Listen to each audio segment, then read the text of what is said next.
बड़ा सुंदर, बड़ा गंभीर, मेरा बड़ा प्रिय श्लोक है। इस श्लोक की चर्चा हमने पूर्व भी अनेक बार की है। यत् श्रद्धया श्रुतवत्या च भक्त्या समृज्यमाने हृदये वधाय ज्ञानेन वैराग्य बलेन धीरा व्रजेम तत्तेंघ्रि सरोज पीठम। देवता स्तुति कर रहे हैं भगवान की, श्री चरणों को प्रणाम किया है और अब प्रभु से कह रहे हैं, प्रभु आपके चरणारविंद की उस चौकी को हम प्रणाम करते हैं जिसे भक्तगण श्रुति शास्त्र सम्मत भक्ति से परिमार्जित हृदय में धारण करते हैं। यहां इस श्लोक का गूढ़ार्थ यह है, भगवान वेदव्यास का तात्पर्य यहां पर यह है कि श्रुति शास्त्र सम्मत भक्ति द्वारा ही अंतःकरण का मार्जन होता है। कल यहीं पर हमने चर्चा को विराम दिया था। हमारे लिए ऐसी भक्ति से क्या तात्पर्य है? जो आज्ञा हमें हमारे आचार्यों ने दी है, उस आज्ञा में रहकर गुरुजनों की आज्ञावर्ती होकर साधन करना, यही अंतःकरण की शुद्धि प्रदान करने वाला है। बहुत सरल शब्दों में कहूं तो 3 प्रकार के जीव होते हैं। तुलसी बाबा कहते हैं, विषयी साधक सिद्ध सयाने त्रिविध जीव जग वेद बखाने। उसमें जो विषयी है वो मनमुख है, जो साधक है वो गुरुमुख है, और जो सिद्ध है वो प्रभु के सन्मुख है। एक मनमुख जीव होता है, एक गुरुमुख जीव होता है, एक सन्मुख जीव होता है। तो सरल शब्दों में कहना यह है कि मनमुख कितना भी बड़ा साधन क्यों ना कर ले, पर उसको सिद्धि प्राप्त नहीं होती है। गुरुजनों की आज्ञा में रहना ही आपको कृपा पात्र बनाता है। अनेक बार हमने कहा सुना, कृपा कृपा सब कोई कहे, कृपा पात्र नहीं कोई, पर कृपा पात्र सोई जानिए जो आज्ञावर्ती। कहा कि आपकी उस चरण चौकी को प्रणाम करते हैं जो भक्तगण अपने हृदय में धारण करते हैं। कैसे हृदय में? कह रहे श्रुति शास्त्र सम्मत भक्ति के अनुष्ठान से जिनका हृदय शुद्ध हो गया है, ऐसे हृदय में धारण करते हैं। तो यहां कहने का तात्पर्य यह है, गूढ़ार्थ यहां पर यह है कि भाई ऐसी भक्ति से अंतःकरण शुद्ध होता है। कई बार मैं आपसे कहता हूं ना, लगे रहते हैं हम मनमानी रीति से अपने साधन में, पर उसका कहां कोई परिणाम जीवन में आता है। अभी कुछ दिन पहले ही मैं आपसे कह रहा था, छोटी सी क्रिया की भी प्रतिक्रिया होती है। आप भोजन करते हो, पेट भर जाता है, जल पीते हो, प्यास बुझ जाती है। भाई भजन करते हो, भगवान क्यों नहीं मिलते? आप साधन करते हो, आपकी उन्नति क्यों नहीं होती? संतों ने भजन के जिस आनंद का वर्णन अपने शब्दों में, अपनी वाणी में किया है, आपको और मुझे उसका अनुभव क्यों नहीं होता? हमें क्यों दिखाई नहीं पड़ता वृंदावन का वो रस स्वरूप, वो नित्य स्वरूप जो ध्रुवदास जी वृंदावन शतलीला में गाते हैं? हनुमान जी राम का नाम लेके 100 योजन का समुद्र लांग जाते हैं, और यहां माला फेरत जुग भया पर फिरा न मन का फेर। क्या कारण है भाई? कहीं तो भूल हो रही है ना, कहीं तो त्रुटि हो रही है। पात्र में जल गिर भी रहा है लेकिन भर नहीं रहा, तो एक ही कारण है भाई, पात्र में छिद्र है। जल गिर भी रहा है पात्र में, हाँ आ भी रहे हैं, सत्संग में बैठ रहे हैं, श्री जी की सेवा भी कर रहे हैं, माला लेकर भी बैठते हैं, जब ध्यान जो गुरुजनों ने बताया वो कर भी रहे हैं, लेकिन हो नहीं रहा है। क्या कारण है? तो जल भी गिर रहा है पात्र में, लेकिन पात्र भर नहीं रहा है, माने पात्र में कहीं ना कहीं छिद्र है। उसी छिद्र को दूर करना है, उसी छिद्र को भरना है। पहले भी मैंने आपसे कहा था कि अपने दोषों को दूर करने का विनम्र प्रयास और अपने गुणों के विकास की विनम्र चेष्टा, इसी का नाम साधना है। जब दीक्षा होती है तभी मैं यही बात कहता हूं कि श्री जी कृपा करें और आपका जीवन श्री जी के योग्य बने, आपका जीवन श्री जी की सेवा के योग्य बने, आपका जीवन भजन भाव के योग्य बने।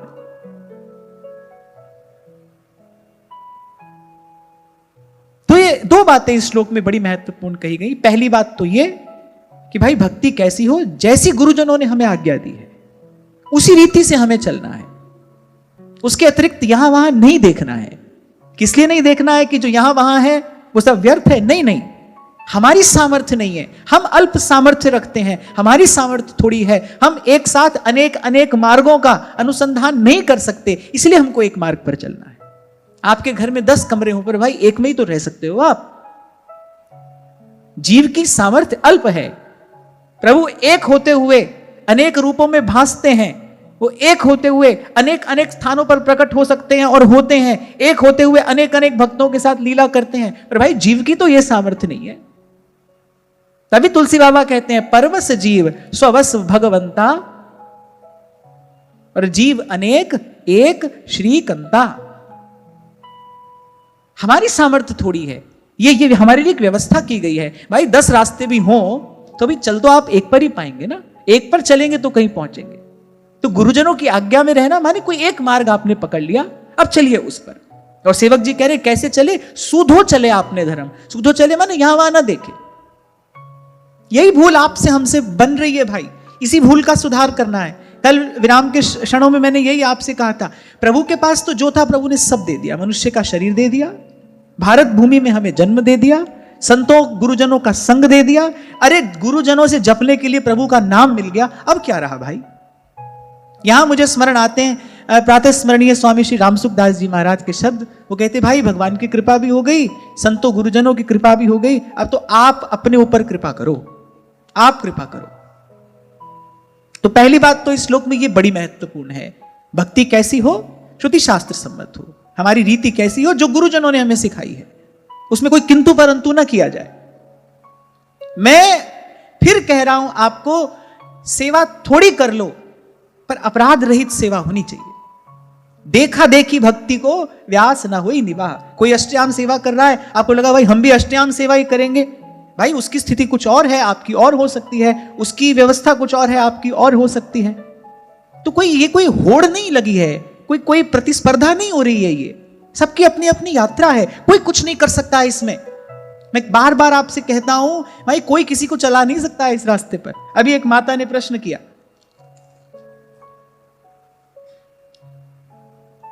कि मेरा बालक 7 वर्ष की अवस्था से आपका सत्संग श्रवण कर रहा है कि श्री जी कृपा से धाम से प्रियालाल से उसका स्नेह भी रहा, पर अब जब श्री जी की कृपा से हमें धाम का वास मिला है तो बालक बिल्कुल विपरीत हो चुका है।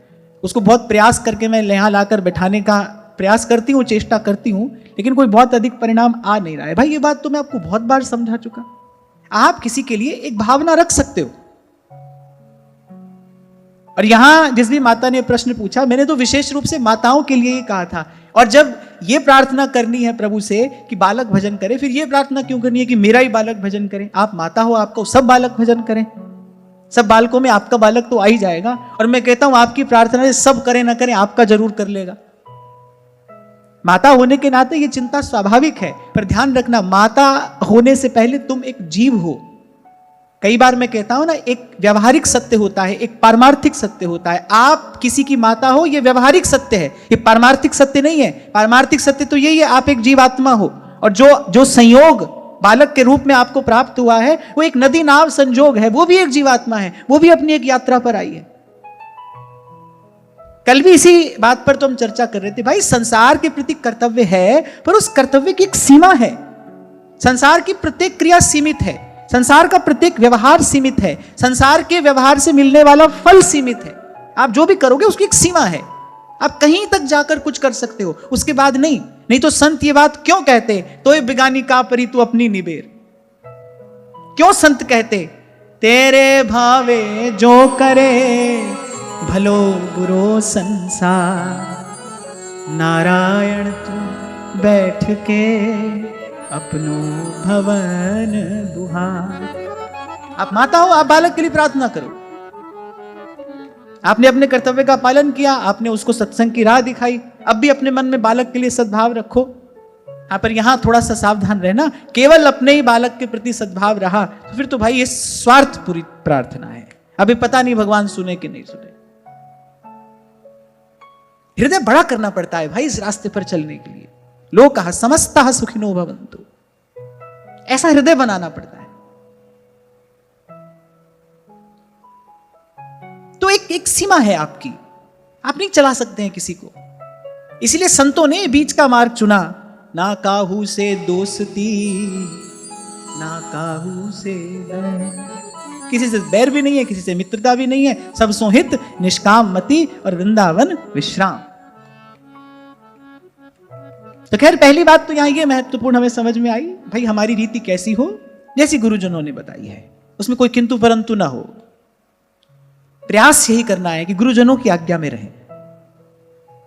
बुद्धि ही तो उत्पात करती है। और मुझे लगता है आत्मसमर्पण किसे कहते हैं?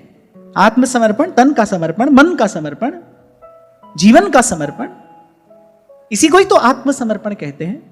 तन लगे गुरुजनों की बताई सेवा में, मन लगे गुरुजनों के भाव में, और बुद्धि गुरुजनों के सिद्धांत को पूर्ण रूपेण स्वीकार कर ले। यही तो गुरु के प्रति समर्पण है।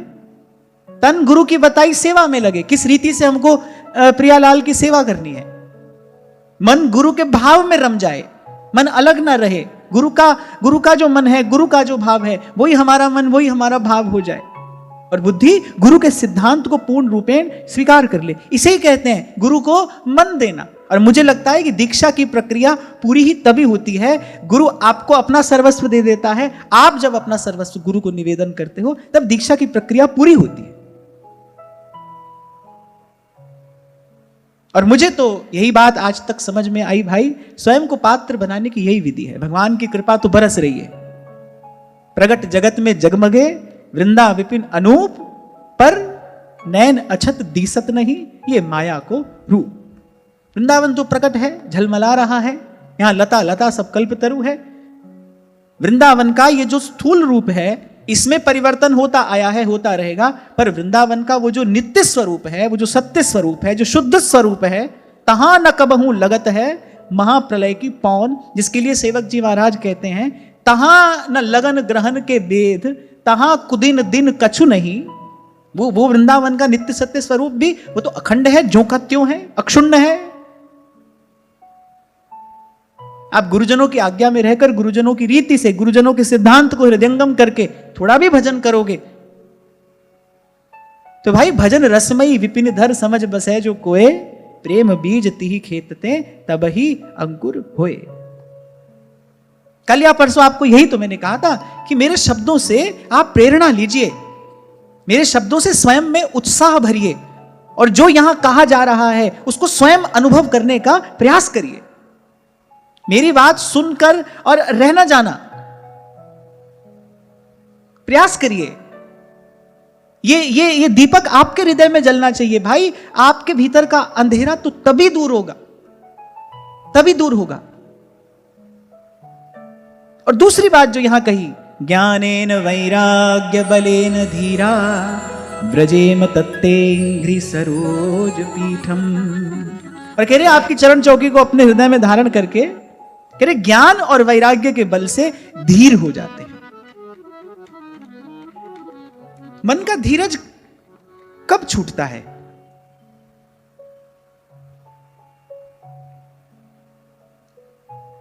बताओ, मन का धीरज किस स्थिति में छूटता है?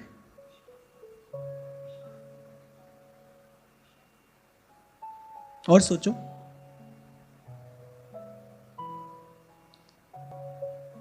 सही उत्तर देगा उसको इनाम मिलेगा।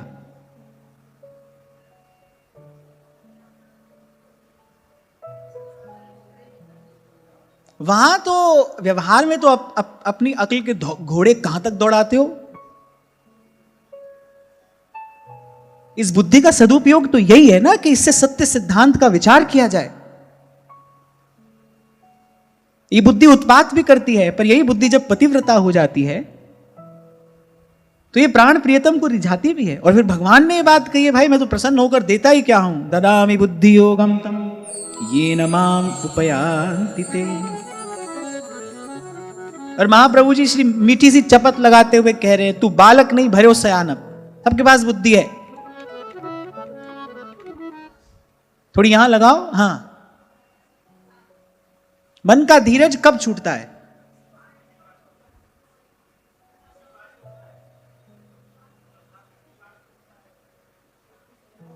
बड़ा सीधा सटीक उत्तर है इसका, एक शब्द का।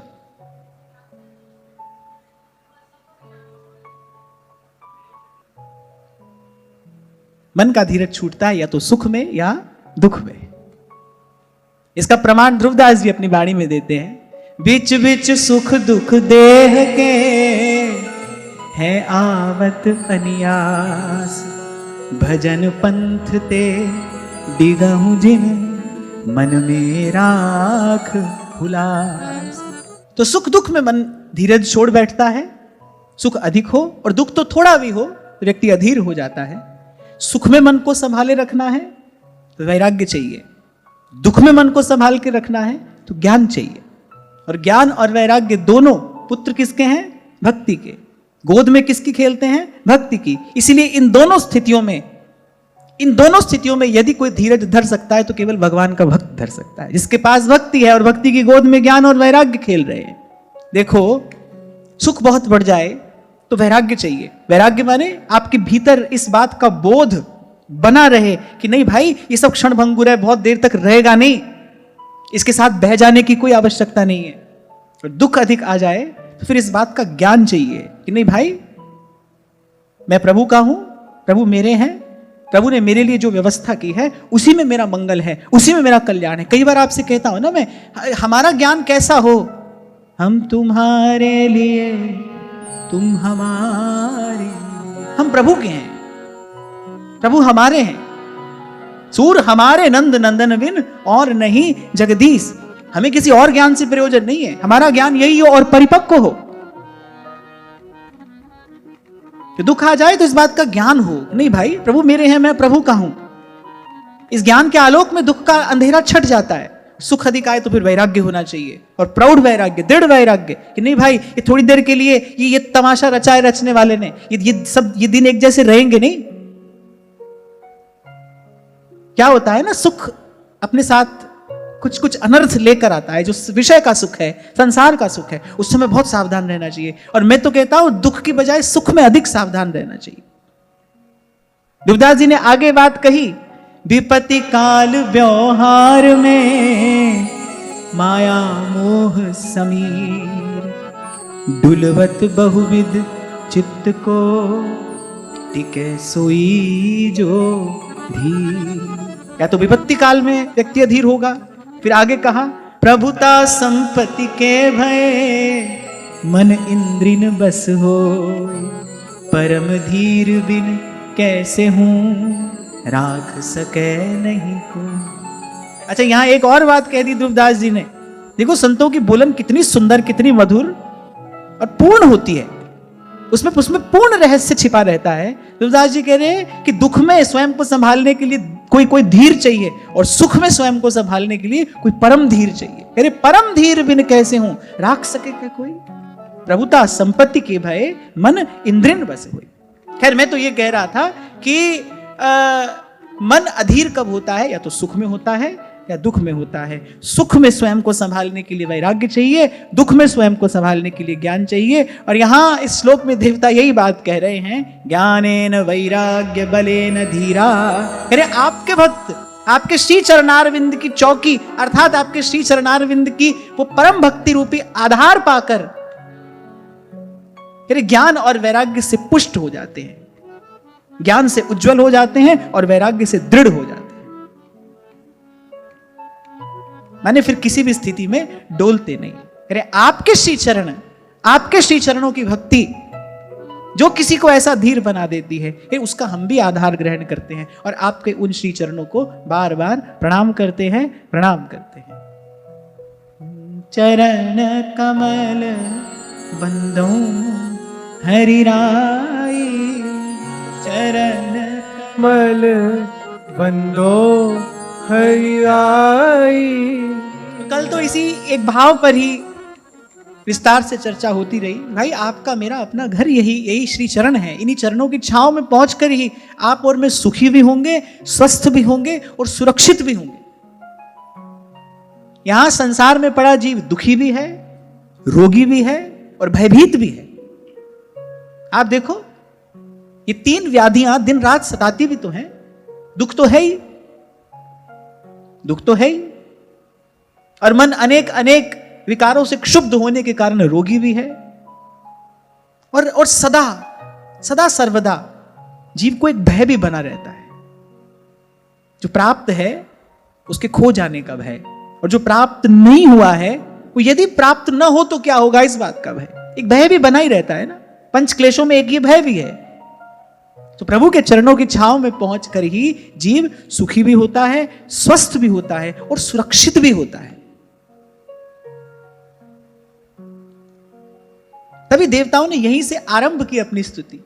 नमामते देव पदारविंदम प्रपन्नतापोपशमातपत्रम। कितना सुंदर शब्द यहां कहा गया।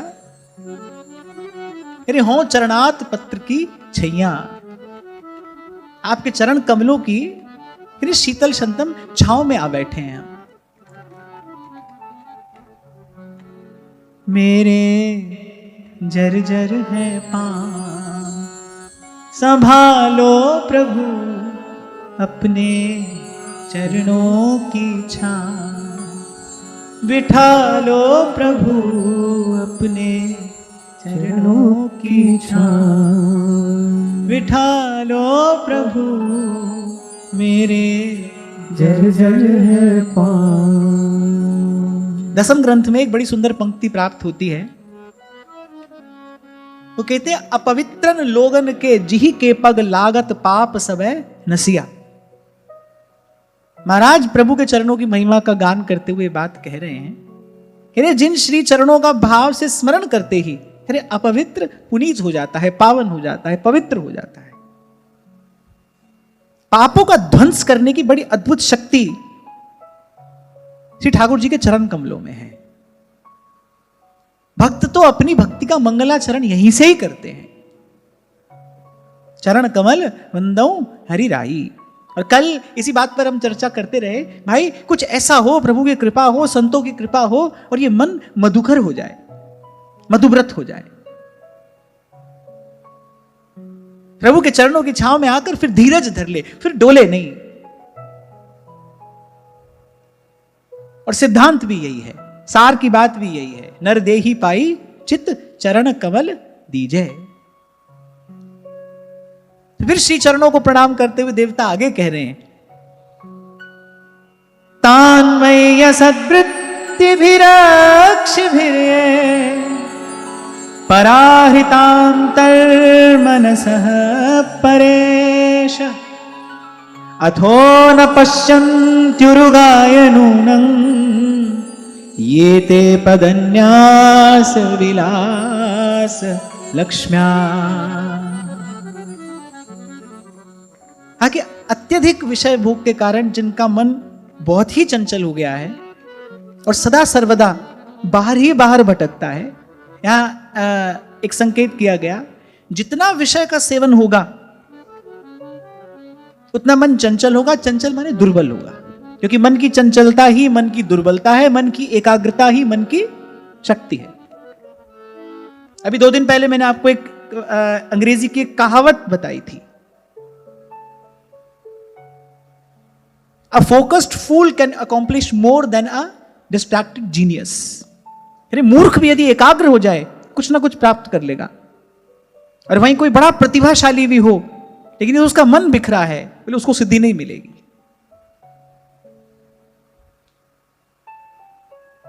मन की एकाग्रता ही मन की शक्ति है। मन जितना एकाग्र होता जाएगा उतना सबल होता जाएगा, उतने आपके संकल्प सिद्ध होने लगेंगे। आप संकल्प करोगे फिर आपके पास उस संकल्प को पूर्ण करने की शक्ति भी होगी। अभी यहां वहां से देखकर सुनकर संकल्प तो कर लेते हैं, पूरा कहां होता है। रोज सोचते हैं सुबह जल्दी उठेंगे, नहीं उठ पाते। अब से ये नहीं खाएंगे फिर खाते हैं, अब ये नहीं पिएंगे फिर पीते हैं। छोटी छोटी बातें कह रहा हूं मैं आपको, छोटी छोटी बातें। यहां से पता चलता है कि मन कितना दुर्बल है। आपने ही संकल्प किया, इसको कहते हैं अपना अनादर करना। कोई आपकी बात ना माने आपको कितना गुस्सा आता है, आपकी कोई बात न सुने न माने तो आपको उसमें अपना अपमान अनुभव होता है ना। आपको लगता है हमारा सम्मान नहीं किया, हमारी बात नहीं सुनी, हमारी बात नहीं मानी। अरे आप स्वयं अपना अपमान कितनी बार करते हो, कितनी बार आप सोचते हो हम करेंगे, आप नहीं करते हो। दूसरे को व्यक्ति दंड देता है, अपने को व्यक्ति कहां दंड देता है। अपने को यदि दंड दे तो समाधान हो जाए। क्रोध का सदुपयोग यही है, आत्मशोधन में इसका प्रयोग करना चाहिए, आत्म परिष्कार में इसका प्रयोग करना चाहिए। आपने संकल्प किया, आपने उसको पूर्ण नहीं किया, आपने अपने आप को क्या दंड दिया? कुछ नहीं। हमने महात्माओं के जीवन में ऐसा देखा, मन यदि अत्यधिक चंचल होता था, मान लो भोजन के लिए मन चंचल हो रहा है, तो संकल्प ले लिया भाई अब 3 दिन उपवास ही रहेंगे। यहां पर कमा मार्ग पर एक बाबा भजन करते थे, बड़े भजनानंदी संत थे, मधुकरी करके लाते थे और मध्याह्न के समय एक बार अपने नियम से निवृत्त होकर एक बार पाते थे। गौड़िया संप्रदाय के संत थे और भजन में उनकी बड़ी अच्छी स्थिति थी। और नियम था 4 ब्रजवासियों के घर से टूक मांग कर लाएंगे, मध्याह्न के समय ठाकुर जी को भोग लगाकर कुछ साधु सेवा करके और पा लेंगे। एक दिन एक ब्रजवासी परिवार जिसका बाबा में बड़ा प्रेम था, बड़ी श्रद्धा थी, उसके यहां पर कोई उत्सव था। अब वो सुबह सुबह 9-10 बजे के करीब बाबा को आकर कुछ मालपुए दे गया। अब बाबा का बड़ा कृपा पात्र परिवार था, उसने साधिकार बाबा से कहा, ब्रजवासी संतों का बड़ा आदर करते हैं, संत ब्रजवासियों से बड़ा प्रेम करते हैं। यद्यपि बाबा अपने नियम के पक्के थे, अब मैंने कहा भजनानंदी संत थे, मधुकरी करके ही पाते थे, पर उस दिन उस ब्रजवासी का बड़ा ससने आग्रह था, बोले बाबा आज तो तोय पानो पड़ेगो। बाबा ने पुए अपने पास में धर लिए, ठीक है बेटा मैं नियम से निवृत्त होकर पालूंगा। अब जब वो व्यक्ति पुए देकर गया, मन हो गया चंचल, भाई कब नियम पूरा हो और कब इसको पाए। थोड़ी देर तो बाबा ने ये उछल कूद अपने मन की देखी, फिर बाबा भजन में से बीच में से उठकर गए, वो पुए बंदरों को पवा दिए, वापस आकर भजन में बैठ गए और अपने मन से कहने लगे अब पा कैसे पाएगो पुआ। तो ऐसा कभी किया आपने अपने साथ? नहीं किया। हर रोज असफल हुए और हम कभी निराश नहीं होते। रोज असफल होते हैं पर वो असफलता हमको कभी निराश नहीं करती। क्यों? क्योंकि यहां वहां से सुन ली हमने बात, अरे ठाकुर जी तो भाव के भूखे हैं, बड़े दयालु हैं, बड़े कृपालु हैं, वो तो हैं, उनकी दया कृपा करुणा का हमने क्या लाभ लिया? वही पशुवत जीवन जीते रहे, फिर प्रभु की कृपा करुणा का क्या लाभ लिया हमने भाई?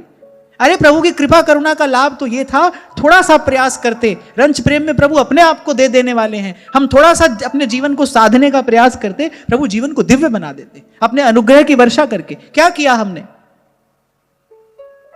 और इसको कहते हैं अपना अनादर करना। सेल्फ रिस्पेक्ट के लिए व्यक्ति लड़ता है, झगड़ता है, अपना अपमान स्वयं करता है। और ये तो व्यवहार जगत की बात है। Respect is always commanded. सम्मान कभी मांगा नहीं जाता, सम्मान आपको मिलता है। आपके व्यक्तित्व में, आपके आभा मंडल में कुछ ऐसा होता है जो आपको सम्मान का पात्र बना देता है। भिक्षा में नहीं मिलता है सम्मान, याचना करके सम्मान नहीं मिलता। सम्मान तो प्रतिभा ले लेती है। खैर मैं आपको यह कहना चाह रहा था कि मन की एकाग्रता मन का सुख है। और फिर एक और बड़ी महत्वपूर्ण बात इसके बाद आकर खड़ी होती है, मन एकाग्र हो कहां? ये प्रश्न नहीं, प्रश्न ये ठीक नहीं है। मन एकाग्र कहां हो सकता है ये प्रश्न ठीक है। मन एकाग्र केवल प्रभु के चरणों में हो सकता है। क्यों? क्योंकि वही कल भी थे, आज भी हैं और कल भी रहेंगे। आद सच जुगाद सच है भी सच और नानक होसी भी सच। ऐसा ना हो ना कि कहीं और जाकर मन को एकाग्र करने बैठ जाओ।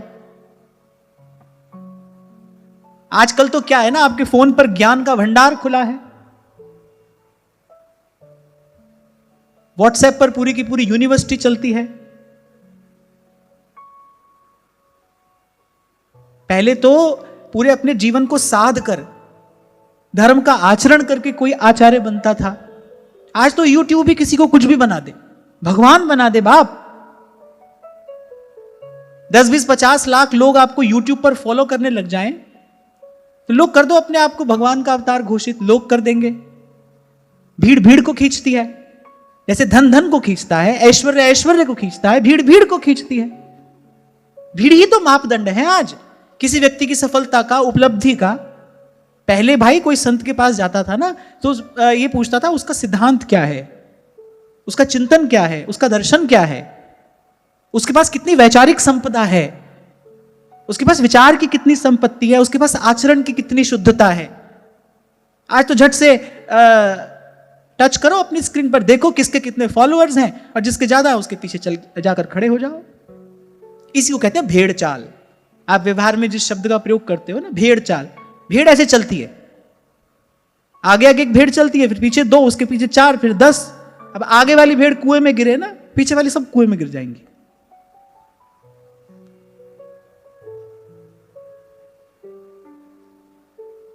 क्या कह रहा था मैं इससे पहले? सही सही बताना।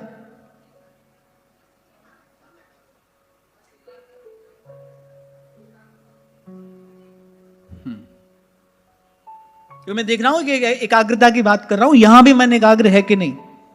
तो मैं ये कह रहा था कि यहां वहां मन एकाग्र करने नहीं बैठ जाना, यहां वहां की बात सुन के। एकाग्र करने के लिए स्थिर लक्ष्य होना चाहिए, और ऐसा लक्ष्य केवल प्रभु है, प्रभु का नाम है, प्रभु का रूप है, प्रभु की लीला है। और मैं तो समेट कर कहूंगा, सबसे पहले प्रभु के चरणों पर ही अपना मन टिकाना चाहिए। चंचल मन के लिए, चंचल मन के लिए प्रभु के जो चरण है ना, वो सिद्ध उपाय है, सिद्ध उपाय, शुद्ध उपाय भी है और सिद्ध उपाय भी है। प्रभु का नाम जपते जपते प्रभु के चरणों का ध्यान करिए।